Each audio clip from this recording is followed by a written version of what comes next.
Salut tout le monde, comment ça va? Bienvenue à Perspective Animée, mon nom est Sandwin Wolf et voici ma review du manga de Hajime Komoto, Mashal, vraiment un manga qui est incroyable, un des plus grands mangas d'humour qu'on a eu dans le Shonen Jump depuis un petit bout. Puis je pense que ça va, c'est un manga qui prenait vraiment pour les prochaines années, puis je pense que ça va continuer de grandir. Donc, on est ici pour le chapitre 66 du manga. On a déjà fait des reviews dans le passé, mais on a arrêté. C'était Tano qui s'en occupait, donc ceci est ma première. On va voir ce que ça va donner. Mais on commence donc un chapitre qui est vraiment un chapitre de révélation. Plein de petites révélations qui sont nommées ici et là. Donc, je vais commencer par parler donc du cas de Wahlberg, qu'est-ce qui se passe de son côté, et je vais finir par le cas de Mash, les révélations qu'on a eues. Donc, on commence par l'introduction où je suis pas sûr s'il y avait, je pense qu'il avait été présenté quelque peu dans le dernier chapitre, mais je pense que ça c'est la première apparition officielle de Adam Jobs. Donc je pense qu'on avait déjà entendu le mot Adam dans le passé. Je pense que ça doit faire une référence donc à Adam et Ève ou le premier homme, mais ici c'est pas le premier homme, mais c'est le premier grand mage qui nous a introduit. Donc probablement un des plus grands magiciens de l'histoire de la façon qu'il est décrit. Il est décrit comme un bonhomme, genre une bonne personne. Et je suis surpris, sérieusement, quand j'ai appris que Adam, ou que le chef de Wahlberg et de Innocent Zero est une bonne personne. Pas parce que je dis que c'est impossible. Alors maintenant que je le vois, ça me fait du sens, mais la façon que moi je m'attendais à avoir un chef qui a dominé ces deux gars-là, je m'attendais vraiment à un gars qui était comme ni méchant ni mauvais. Et donc chacun de ses élèves était un du côté gentil et un du côté méchant. Je pense que ça aurait fait du sens, mais non, on a un gars qui est vraiment juste extrêmement gentil. Genre, il a fait du travail social, il a aidé les gens qui n'ont pas de magie. Et ça, je trouve que c'est spécial comme situation, considérant que maintenant, les gens qui n'ont pas de magie sont vraiment considérés comme des déchets de la société qu'il faut exterminer. Mais bon, on a vu le cas avec Mash qui est basically menacé de mort par les visionnaires divins. Donc, je me demande qu'est-ce qui s'est passé entre le temps de Adam Jobs et le temps de Mash. Il a dû se passer quelque chose, mais donc Adam Jobs a eu trois élèves, donc comme j'ai dit tantôt, Wahlberg, qui est maintenant le chef d'une école de magiciens, donc l'école dans laquelle Mash il va aux études. Il y a aussi Innocent Zero qui est un peu l'espèce de méchant qu'on a dans cette ère qui je pense qu'on va avoir jusqu'à la fin de la série. Et lui c'est vraiment juste une mauvaise personne qui utilise de la magie interdite. Donc ça c'est intéressant. Et on a un troisième homme qu'on n'a pas encore rencontré, ou femme. En tout cas, il y en a eu comme le troisième élève qu'on n'a pas encore vu. Donc je sens que ça va être assez intéressant à voir. Donc, le chapitre commence donc avec cette espèce de petite interaction qu'on a entre Wahlberg et son maître. Et ils sont là, ils discutent, blablabla. Puis finalement, on finit par apprendre que Innocent Zero a utilisé une magie interdite. Donc une magie pour ramener des gens à la vie, ou une magie de restauration du corps, je pense que c'est ça le terme qui est utilisé. Je vais regarder le terme rapidement. Reconstruction d'un corps, je pense que c'est le terme qui est utilisé. Mais donc, t'as Adam Jobs qui est là, puis il est donc ramené à la vie, mais pas de la façon qu'on pense, de juste. C'est pas comme une personne qui fait juste faire whoop, puis il revient de nulle part. Non, c'est vraiment euh, Innocent Zero qui prend son cadavre et utilise sa magie pour restaurer son corps. Donc en ce moment, on a un corps qui a, qui a la forme physique et la façon, mettons, de parler, tout ça, du maître Adam Jobs. Et je pense même que sa puissance magique aussi. Mais en même temps, on n'a pas. Mais en même temps, il n'a pas la personnalité, donc c'est juste un corps sans âme. Donc ça, c'est assez intéressant. Et on a donc un personnage qui nous introduit qui est vraiment un truc absolument dégueulasse. Donc, c'est le personnage de Necromance, puis comme là. Moi je contrôle! c'est vraiment trash comme personnage. Mais il est là, puis c'est lui qui contrôle donc le cadavre de Jobs. Et c'est loin que finit la première partie du chapitre dans lequel on a eu cette espèce d'introduction du maître, de cette espèce d'idée de trois disciples, dont un qu'on ne connaît pas encore. Le début d'un combat qui s'avère être extrêmement intéressant entre le maître et l'élève, donc Wahlberg, qui en passant Papy Wahlberg quand il était jeune, waouh, le gars a l'air encore plus puissant qu'il est vieux, puis on sait que dans les mangas, souvent quand une personne atteint un grand âge, c'est toujours très badass. C'est pas comme dans les comics, que quand.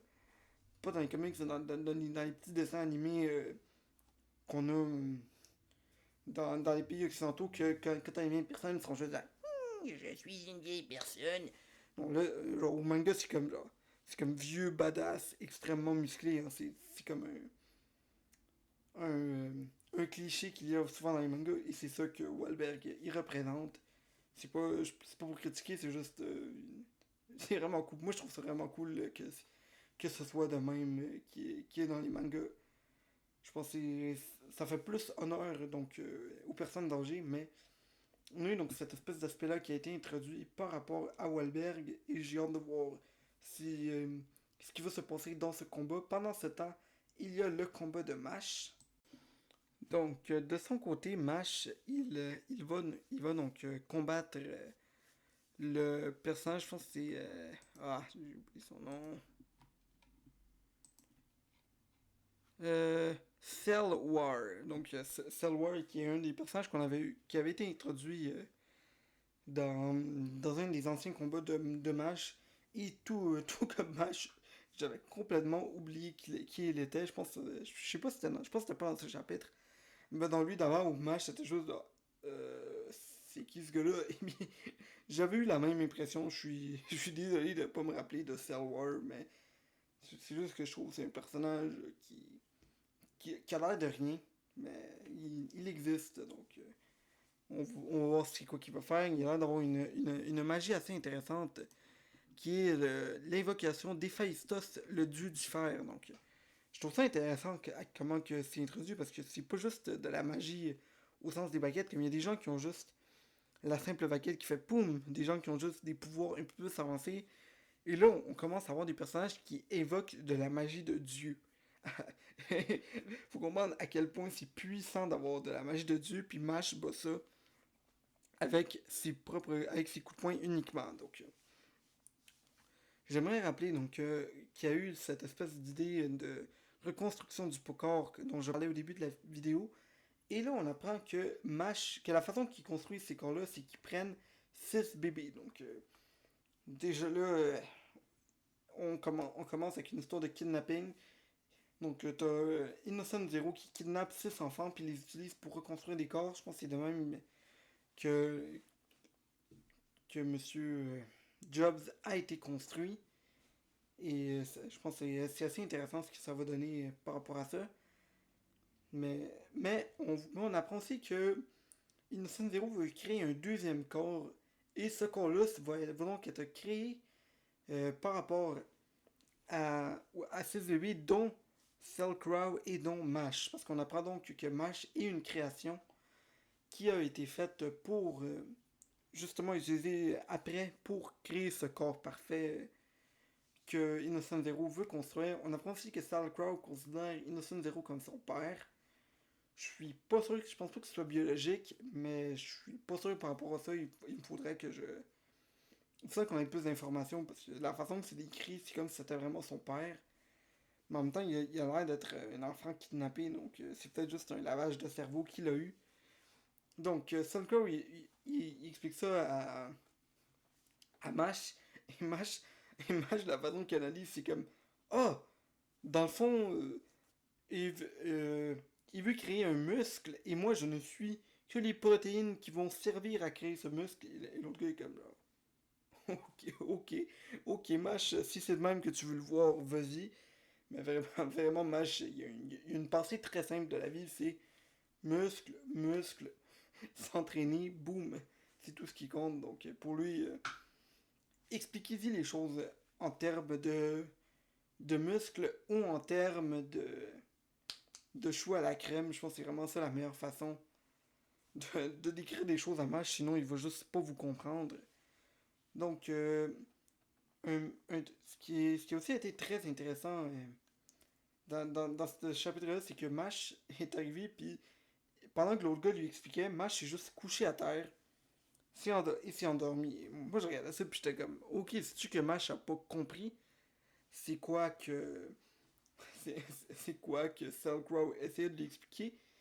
Et ce que moi j'avais pas compris, c'est que c'est pas que Mash n'avait pas compris ce que l'autre lui expliquait, c'est que il l'a pas cru. Il a fait genre, ça a l'air faux ce que tu dis, mon gars. Donc, sa solution, ça a été de juste. Il a juste. Juste que vous mettiez ça dans la tête. Ok? Mash, depuis le début de son combat, ok, il a battu l'espèce de personne musicale, puis tout ce monde-là, mais tout ce monde-là, il les a battus avec une couverture puis un coussin dans ses mains. Je pense qu'il y avait vraiment les. Il y avait-tu un coussin? Non, ouais, il y avait une couverture puis un coussin, puis il a combattu avec ça sur lui. Il a juste sorti ces objets-là en plein milieu du combat pour aller se coucher à terre. Et boum, Mash se réveille et on va. Et c'est assez intéressant donc de voir Mash avec Mash qui se réveille puis il dit à Lance Crow mon gars, maintenant que j'étais endormi, mais je pensais que c'était un rêve ce que je faisais, donc je me suis endormi pour me réveiller. Et donc le gars est comme non, pourquoi ça J'imaginais quelqu'un qui fait juste faire là. Ça a l'air faux ce que tu dis. Non, je vous crois pas. Bon, vraiment.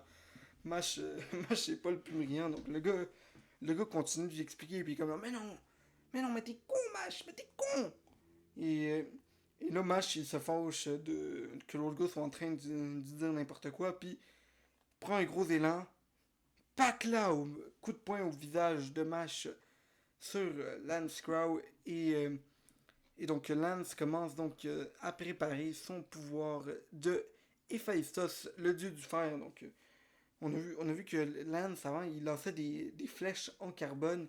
Et puis maintenant il va se battre avec du fer, donc un peu plus solide. On va voir ce que ça va donner. Je pense que ça pourrait être très cool. Puis je sais pas si. Je sais qu'avec du carbone tu peux créer du diamant. Donc je sais pas si le gars peut monter un niveau au-dessus de ça. Je pense que ça pourrait être assez intéressant. Mais pour le moment il va se battre avec du fer, avec sa baguette qui est très cool, avec les espèces de tourbillons, des épines qui poussent un peu partout. Je pense que c'est assez intéressant. Et c'est de même que finit le chapitre. Donc j'espère que vous avez apprécié la vidéo. Et on se retrouve très bientôt pour une prochaine vidéo. C'était Simon Wolf de Perspective Animée. Bonne journée tout le monde.